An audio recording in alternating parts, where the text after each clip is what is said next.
bom dia primeiro ano.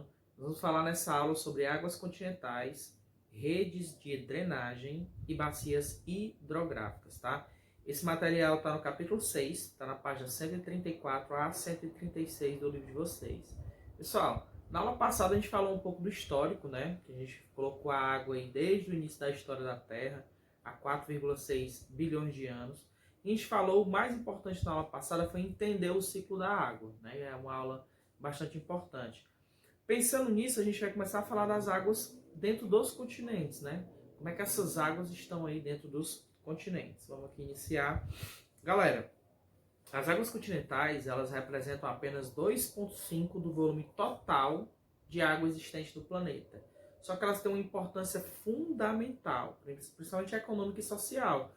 Porque essas águas a gente encontra nos rios, lagos, aquíferos, geleiras, ou seja, são as águas doces, é a água que a gente consegue utilizar para a nossa vida, né? Apesar de ter uma quantidade mínima menor, mas ela tem uma característica econômica e social muito grande, tá? Porque a gente realmente utiliza bastante.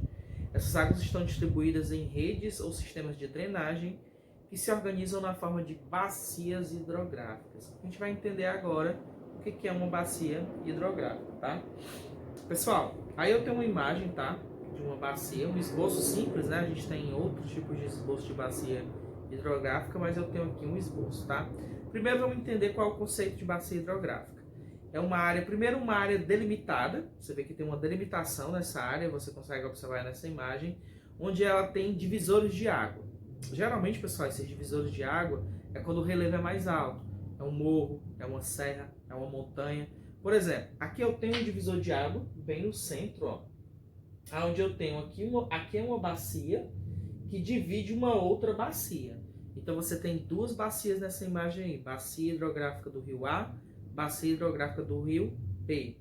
Então toda a água é escoada, captada pelo rio principal, tá? Então toda a água que chega, né, nessa bacia, ela é captada, ela vai ser escoada e ela vai ser levada até o rio principal. O rio principal é o que vai dar nome à bacia hidrográfica. Por exemplo, eu estou falando da bacia lá do Amazonas. Qual é o rio principal lá do Amazonas? Rio Amazonas. Então a bacia lá é o quê? Bacia do Amazonas.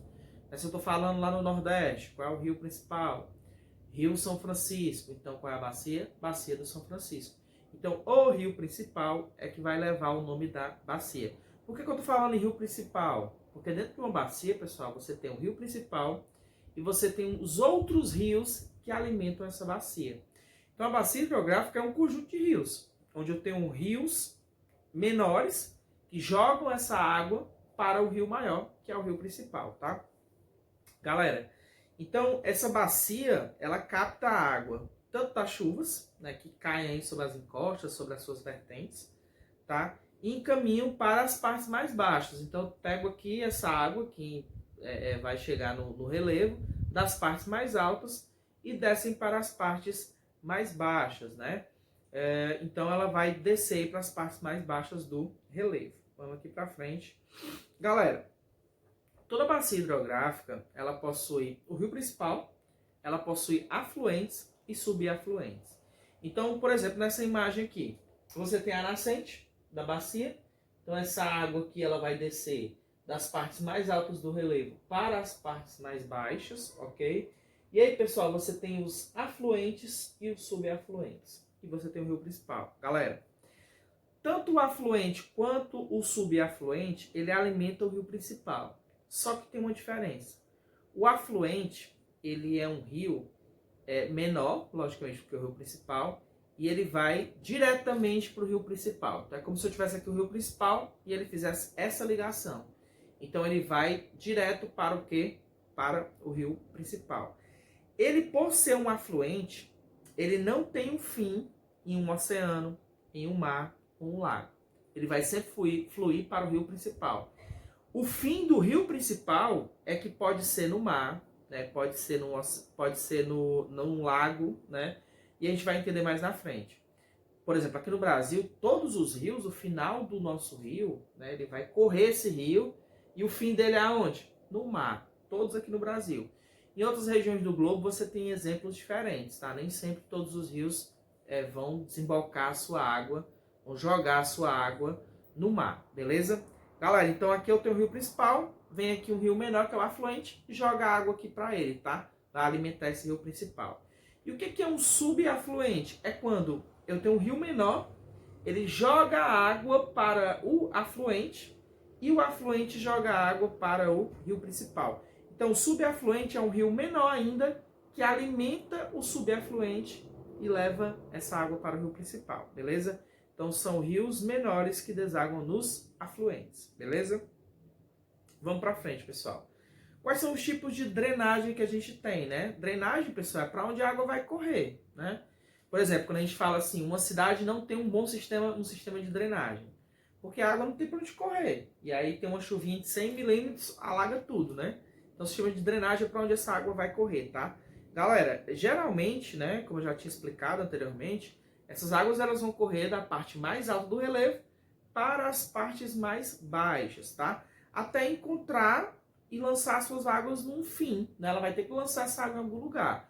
Essa água que vem de uma parte mais alta desse rio principal, né? Recebendo água de um afluente, recebendo água de um subafluente, ela vai poder ser lançada num rio, ela vai poder ser lançada em outro rio, pode ser lançada num lago, pode ser lançada no oceano, então ela vai ter um fim. Galera, as drenagens, elas têm várias, mas a gente tem dois tipos principais, tá? A primeira é a exorreica, tá? Em grego, esse prefixo exo quer dizer para fora, né? Significa fora. Ou seja, esse rio, o final desse rio vai ser para fora do continente. Galera, se é para fora do continente, é que geralmente essa bacia, esse rio vai correr dentro do continente e ele vai lançar suas águas aonde? No mar. No oceano, que já está numa parte que já não está dentro aí do continente. Galera, todos os rios brasileiros possuem essa característica, né? Eu já tinha dito anteriormente, então a gente está repetindo, tá? E ela também pode ser endorreica. O prefixo endo em grego quer dizer dentro, para dentro. É quando o rio ele corre, né? Ele faz todo o movimento dentro do continente e ele não é lançado para fora do continente. Ele é lançado dentro do continente. Eu trouxe esse exemplo nessa imagem, que é o rio Okavango. Gente, esse rio, ele nasce no interior da Angola, tá? E ele dispersa suas águas em um grande pântano dentro do deserto de Kalahari, que é um deserto que está dentro aí da África, tá? Então, pessoal, ele nasce, né? Esse rio, ele nasce no interior da Angola e ele não é lançado para fora. O fim desse rio é num pântano e esse pântano está dentro do deserto. Ou seja, a drenagem dessa água dos rios, ela pode ser exorreica quando ela vai para fora, mas ela pode ser endorreica quando ela está dentro do continente. A água não é lançada para fora, ok? Galera, o regime dos rios. Quando a gente fala regime, a gente lembra de quê? De alimentação, né? Como é que esse rio é alimentado? Né? Esse rio é alimentado como? Esse rio está bem alimentado? Esse rio está mal alimentado? Beleza? Galera, então o regime dos rios, ele vai ser causado por uma variação de chuvas, né? Aquela variação que eu chamo de variação sazonal. Vai ter muita chuva, não vai ter muita chuva durante o ano. Geralmente, o regime dos rios, ele vai ser alimentado pela água das chuvas, que é quando eu chamo de um regime pluvial, tá? Que ele necessita da água da chuva para manter o seu rio ali funcionando direitinho, tá? Pode ser alimentado também por um regime que eu chamo de glacial ou nival, que ele depende diretamente do derretimento do gelo das montanhas. Isso não é aqui no Brasil, né? Acontece em outras regiões. Você encontra ali em regiões da América do Sul, você vai encontrar em regiões da Ásia, né? Então você encontra esse derretimento de geleiras, você encontra na Rússia, enfim, tá? Canadá.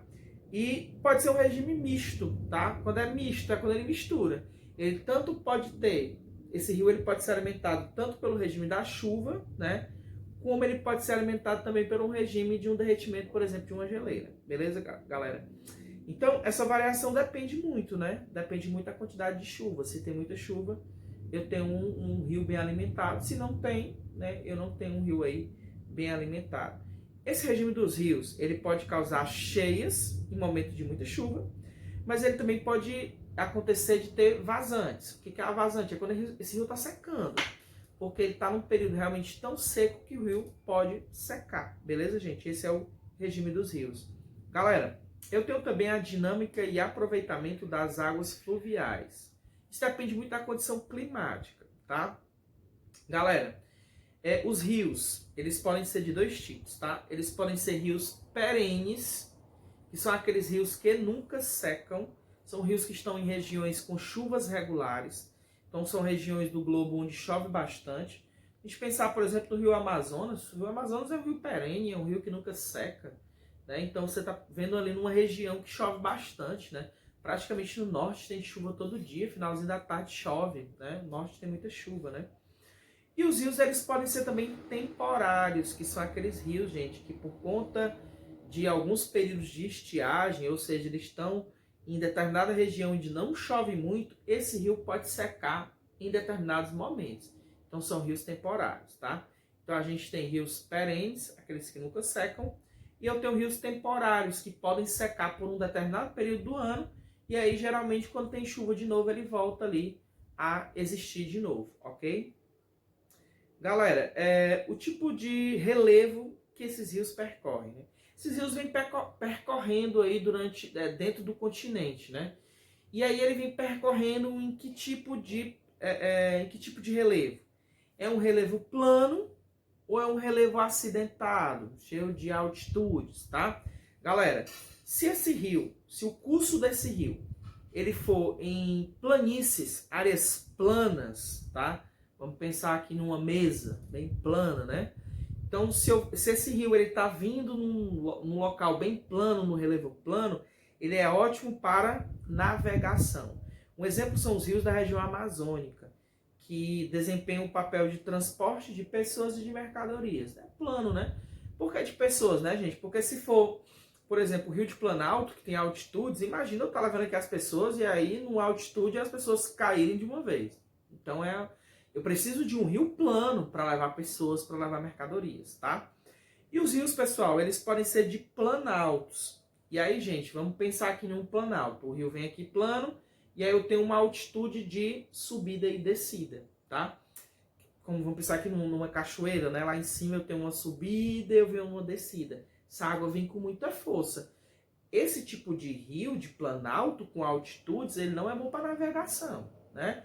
Mas ele vai ser bom para quê? Como essa água vem com mais força, ele vai ser ótimo para geração de energia elétrica. E é nesses rios onde o Brasil aproveita, e o Brasil tem vários rios de planalto, né? Por exemplo, o Rio Paraná.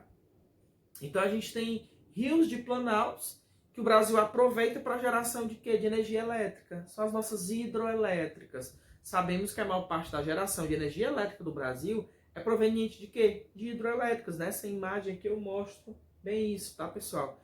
Então é isso, são os tipos de relevo, né? Esse rio ele pode vir com menos força, né? Se for um rio em planície, e ele pode vir com mais força se for um rio em planal. Esse rio precisa, essa água tem que vir com força para poder mover as turbinas, porque aqui, por exemplo, ó, você vê essas turbinas aqui para geração de energia elétrica. Beleza, gente? Então é isso, tá? Esse recurso não substitui a leitura do livro didático. Faça a leitura do livro de vocês. Se tiver alguma dúvida, assista essa aula no canal quantas vezes quiser. Lembrando que desse capítulo 6 já tem uma aula gravada, essa é a segunda aula, então é bom que você sempre revise, né? Se você não pegou a primeira aula, assista ela para você ver o total aí do conteúdo, ok? Então, muito obrigado, saudades e se cuidem, pessoal. Até a próxima. Lembrando, esse material está no capítulo 6, páginas 134 a 136. Muito obrigado pela atenção. Até mais.